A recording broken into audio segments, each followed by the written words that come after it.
showing a lot of respect to Orange Esports, really showing them that, hey, we do agree that we need to play a certain playstyle to make sure we're on par with you, because so far, Orange Esports, their macro play is generally what sets them apart from the rest, even when their composition seems weak. Now, the question remains here is that does Todak have enough damage to pierce through Orange Esports' composition? Because if you think about Amon, he does but Bane! for the first time here in MY, Bane will be picked from Orange Esports. We did see a little bit buffs here and there. Okay. I don't know. Here's the thing, right? Bane, a lot of teams do agree that his sustainability is amazing, right? His second skill, when he drinks, he recovers so much HP, and with basically no cooldowns, it's like a 1 second cooldown. The only question here, is it going to be a jungler Bane or a mid laner Bane? I would make... I'll take the wild guess. It could be a double tank mid again. That's having the Ruby and Alice down mid potentially, but seems like Bane is going to be in the middle, so that's going to be a... Oh wow, Stormy is going to use the Bane. All right. I respect How do you feel about this, Gideon? I think Orange Esports are really doubling down on their strategy. They want to protect the gold lane, and even in team fights, they're going to make sure there is plenty of disengage, there's plenty of re-engage. If AIM doesn't land his abilities, don't worry, Stormy has the getaway card for free. Well, based on the composition, Orange Esports, they're looking to get close and personal with a pretty melee composition, whereas Todak, they have a very balanced composition, pretty on characteristics of Todak.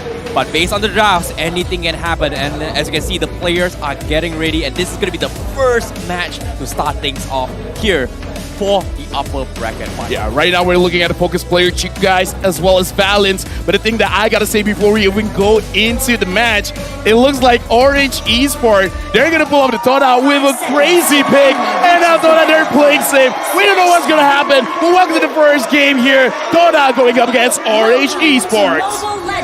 Orange Esports on the blue side, Todak on the red.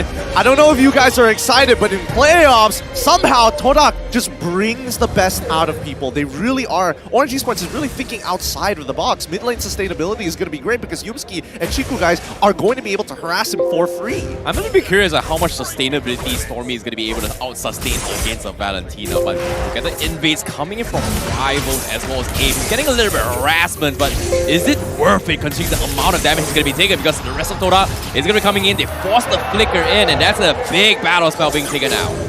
Ideally, they want to be able to get the Retribution out of Rival, but sacrificing his flicker this early on, it's kind of okay. Right now, honestly, I'm looking at when are they going to fight? What is Todak looking for? What is Orange looking for? Are they going to wait until the first turtle? Or Rivals just going to wait later? Or either way, just invade the jungle of Orange Esports? What are both teams looking for? Well, it's all about playing it safe, waiting for those force up, especially up with Chiku guys, because if you think about it, Chiku guy has so much opportunity in this particular match. The amount of ultimates he can bring to the table, it could be subways, it could be stormies, and turn the tides in his favor. It's very, very present in this current situation. However, hold that thought for now. AIM getting a little bit of harassment, but yep, it's all about hitting those level 4s first. I think I agree with you. I think Chiku guys is going to be the big key player here for the side of Todak, especially when he can steal Bane's ultimate. Again, when you have just a way to disengage from bad fights, it kind of gives you some opportunities to pick and choose and really focus down on where you want to punish your opponents. But looking at the sub-emblems, just a lot of cooldowns already taken up, a lot of penetration as well. Yeah, it's just major ultimates being presented to himself, and I think Fatal Link is something that Chiku can actually opt to use it against Orange Esports to actually set up for a couple engagements. AIM looking for the Fatal Links, but just no follow-up whatsoever, so that's a big ultimate down for the first turtle engagement. It's not looking good because now how are they going to actually contest with this turtle? They still have Stormy, but now the fight begins. Yep, as you can see, the Black Dragon will be swarming from the side. The Deadly Catch connects on 2 members from Todak, but they can't sustain the way through. 4 mains is going to cut the backline, take down Subway. No retribution for Orange Esports, but they still are going to try and force the issue. But it seems like Yumski is going to be taking a little bit more rival, taking a little bit too much time to join the fight, but he needed to secure the purple buff. Now Neo is going to be threatened as he flickers out of there, but Todak comes up on top with that trade. Right now, I do want to talk about Chiku guys because just now he had the Fatal Links, but it wasn't executed well. Gideon, throughout this game, are we really looking at Chiku guys to actually take AIM's ult away? And he will be the main engager of the team? Is that really the best way for them to go about the team fights? Personally, I don't think so. I think having the Fatal Links does pose a threat And I think that's what they want to hold hostage over Orange Esports. Similarly to their game where they had picked up Minotaur, they want to use the Minoan Fury to kind of control how Orange Esports looks to engage. It's the threat of having a Fatal Links more than anything else rather than the execution. Yeah, I definitely agree. And seeing how Chico is hovering and showing that he's got the Fatal Links, you can see the pressure from the side of Orange Esports. They're getting a little bit hesitant, but they force the fight. The Fatal Link comes in by instant re-engagement. I'm waiting for the right moment to come, and they get the Fatal Link. The Blazing Duet is going to be there, but the damage is not going to be enough. But Todak, they might look for a little bit more. Chico is still surviving it all, but the damage has been done from Todak. Yo, I gotta give it to you, Gideon. You called it. Like, it's not about how he uses it. It's just like a threat. Talk about what happened just now with Chico guys waiting on it and then using the Fatal Links to great success. Exactly. He doesn't have his flicker, so he cannot catch people off guard. He's waiting for the initial engagement from Orange Esports, and especially with Subway here. Oh, Chico's in trouble. He's dead. He is gone.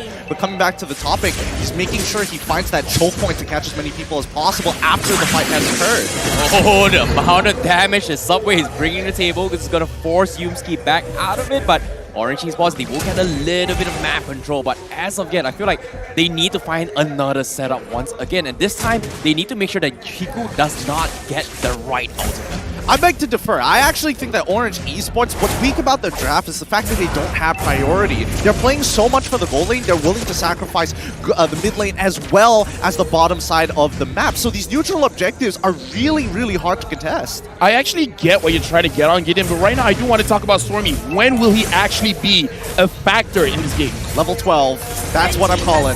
Yep, and the turtle coming in. Yumski going to be setting things up as well. Rival going to be sniping the back line. Stormy's going to be the first to fall. Aim is going to be next. They force the Black Dragon over 4 mains, but Aim will be able to narrowly escape their lives. Balance still farming towards the mid lane. Chiku also going to be setting up to try and contest this, but it seems like mid lane control is going to be way to go for Todak as they completely blew them out. Chiku scaring Balance off. That means that is going to be the trip back home. Yep. Again, this is what we're talking about time and time again. If Stormy isn't there to disengage for the rest of the composition and they try to take the initiative against Todak, the counter-engage coming from the Black Dragon farm and especially the wild charge from Yumski really makes all the difference because they have the early game stats to do so. And Orange Esports, on the other hand, they're going to need a couple of items before they still feel relevant. But the question is, how long do they have to stall the game? Because right now, Todak, 3,000 gold lead. Orange Esports, they got to slow the game down. But can they, and is it even worth slowing it down? Can they actually win the late game team fight? Oh, you can see Chiku, like you said as well, is always going to be threatening with those Fatal Links. But before that, let's talk about the items real quick before we actually progress. Because as of yet, Stormy is going to be the biggest threat, right? He's got the Clock of Destiny. He's looking for his Lightning Trunket. It needs about like 4 to maybe 5 minutes where we start to see big damage output coming from Stormy. But Todak, they're just so oppressive. Look at this. They're just shoving Orange Esports back all the way back to base. No lane cuts all the way through. Aim is getting so much information. But what can Orange do at this point? But Chico, guys, he's going to make an attempt. They catch out Subway out of position. Instantly takes him out. This is what you want to see out of Todak. They need to be consistently aggressive because I was expecting, my predictions were to be 8 minutes to 10 minutes is where Orange Esports is really going to show what they have, where they have at least 3 items to contest the damage of Todak. But considering that it is a almost 5k lead for Todak, at this stage of the game, with Blade of Heptases already completed from each of their members, they are looking to end this fast and put them down in the dirt before 10 minutes. Oh, the Orange Esports, they have to make the play. While Chiku, guys, doesn't have his ultimate, well, as soon as I say it, he just got about a couple of seconds, and they need to make some sort of plays. And Chiku, guys, once again, getting the steal on the Fatal Links means they are going to hold hostage on Orange Esports once again until potentially the first Lord. Right now, honestly, looking at Todak, it looks like Chiku guy is going to deal quite a lot of damage because I just took a glance on Orange Esports and they are not building a lot of magic resist. Is that going to be a problem come to the first Lord that's going to appear in the game? It will be an issue, but as of right now, when we're talking about the damage coming in from... Oh no, hold up, Valence. Is he going to die here? He might. Oh! What?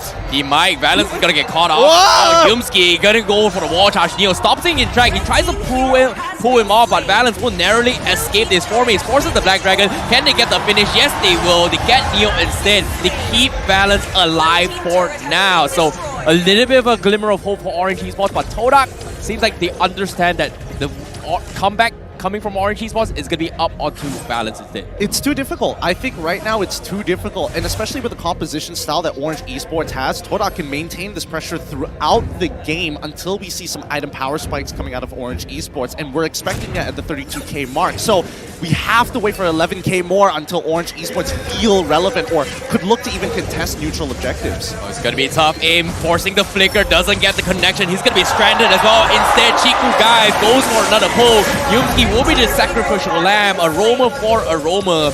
50-50 trades from Orange Esports. That's the best you can ask for them. 1-for-1 trade at this stage of the game, I guess it's all right, a support for a support, but Orange Esports, they need more than this because Todak can basically hold them back in their base. Right now, I'm actually looking at aim because I feel like he is the key factor here. If he's able to catch Todak slipping, then they can do something, because I feel like Stormy on this Bane, he's coming up to a point where he will hurt. He can sustain quite a lot, but he's not going to be tanky. So no matter what, Orange Esports, they got to wait on aim. Well, Subway now going to be in a little bit of trouble. He's going to get trapped, and the passive coming from Formase didn't exactly proc. He's trying to go in for a side stance, but unfortunately, he can still see his glimmer of shadow. And that's going to be the continuation coming from Formase. He tries to chunk down Neo, and he will get another one for Todak. So that's going to be 2 kills. The deadly catch comes in, but he barely tickles down the rest of Todak. And seeing how this is going, they still have the spells. They can't continue this fight. Orange Esports is getting farmed right now. That's basically it. I mean, Subway can't walk into his own jungle to farm. Neo is falling further and further behind as he sacrifices pressure to save his teammates.